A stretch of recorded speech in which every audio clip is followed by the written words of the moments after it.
شروع اللہ کا نام لے کر جو بڑا مہربان نہایت رحم والا ہے۔ ہر طرح کی تعریف اللہ ہی کے لیے ہے جس نے آسمانوں اور زمین کو پیدا کیا اور اندھیرے اور روشنی بنائی۔ پھر بھی کافر دوسری ہستیوں کو اپنے پروردگار کے برابر ٹھہراتے ہیں۔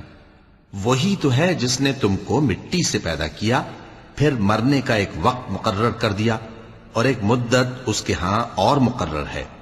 پھر بھی تمہیں کافروں اس بارے میں شک کرتے ہو، اور آسمان اور زمین میں وہی اللہ تو ہے، وہ تمہاری پوشیدہ اور ظاہر سب باتیں جانتا ہے، اور تم جو کام کرتے ہو وہ سب سے واقف ہے۔ اور اللہ کی نشانیوں میں سے کوئی نشانی ان لوگوں کے پاس نہیں آتی مگر یہ اس سے منہ پھیر لیتے ہیں۔ جب ان کے پاس حق آیا تو اس کو بھی انہوں نے جھٹلا دیا، سو ان کو ان چیزوں کا جن سے یہ ہنسی کرتے ہیں ان قریب انجام معلوم ہو جائے گا۔ کیا انہوں نے نہیں دیکھا کہ ہم نے ان سے پہلے کتنی امتوں کو ہلاک کر دیا جن کے پاؤں ملک میں ایسے جما دیے تھے کہ تمہارے پاؤں بھی ایسے نہیں جمائے، اور ان پر آسمان سے لگاتار مے برسایا اور نہریں بنا دیں جو ان کے مکانوں کے نیچے بہ رہی تھیں، پھر ان کو ان کے گناہوں کے سبب ہلاک کر دیا، اور ان کے بعد اور امتیں پیدا کر دیں۔ اور اے پیغمبر، اگر ہم تم پر کاغذ میں لکھی ہوئی کوئی تحریر نازل کرتے اور یہ اسے اپنے ہاتھوں سے ٹٹول بھی لیتے تو جو کافر ہیں وہ یہی کہہ دیتے کہ یہ تو صاف صاف جادو ہے، اور کہتے ہیں کہ ان پیغمبر پر فرشتہ کیوں نازل نہ ہوا جو ان کی تصدیق کرتا، اور اگر ہم فرشتہ نازل کرتے تو کام ہی فیصل ہو جاتا، پھر انہیں مہلت بھی نہ دی جاتی۔ نیز اگر ہم کسی فرشتے کو بھیجتے تو اسے مرد کی صورت میں ہی بھیجتے، اور جو شبہ یہ اب کرتے ہیں اسی شبے میں انہیں ڈال دیتے۔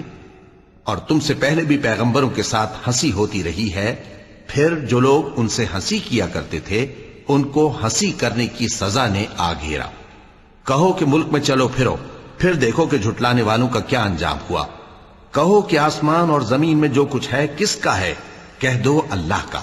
اس نے اپنی ذات پاک پر رحمت کو لازم کر لیا ہے، وہ تم سب کو قیامت کے دن جس میں کچھ بھی شک نہیں ضرور جمع کرے گا۔ جن لوگوں نے اپنے آپ کو نقصان میں ڈال رکھا ہے وہ ایمان نہیں لاتے، اور جو مخلوق رات اور دن میں بستی ہے سب اسی کی ہے، اور وہ سنتا ہے جانتا ہے۔ کہو کیا میں اللہ کو چھوڑ کر کسی اور کو مددگار بناؤں کہ وہی تو آسمانوں اور زمین کا پیدا کرنے والا ہے، اور وہی سب کو کھانا دیتا ہے اور خود کسی سے کھانا نہیں لیتا۔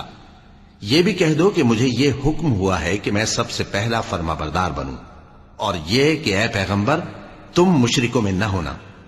یہ بھی کہہ دو کہ اگر میں اپنے پروردگار کی نافرمانی کروں تو مجھے بڑے دن کے عذاب کا خوف ہے۔ جس شخص سے اس روز عذاب ٹال دیا گیا اس پر اللہ نے بڑی مہربانی فرمائی، اور یہی کھلی کامیابی ہے۔ اور اگر اللہ تم کو کوئی سختی پہنچائے تو اس کے سوا اس کو کوئی دور کرنے والا نہیں، اور اگر نعمت و راحت عطا کرے تو کوئی اس کو روکنے والا نہیں۔ وہ ہر چیز پر قادر ہے، اور وہ اپنے بندوں پر غالب ہے، اور وہ دانا ہے، خبردار ہے۔ ان سے پوچھو کہ سب سے بڑھ کر قرین انصاف کس کی شہادت ہے؟ کہہ دو کہ اللہ ہی مجھ میں اور تم میں گواہ ہے، اور یہ قرآن مجھ پر اس لیے اتارا گیا ہے کہ اس کے ذریعے سے تم کو اور جس شخص تک وہ پہنچ سکے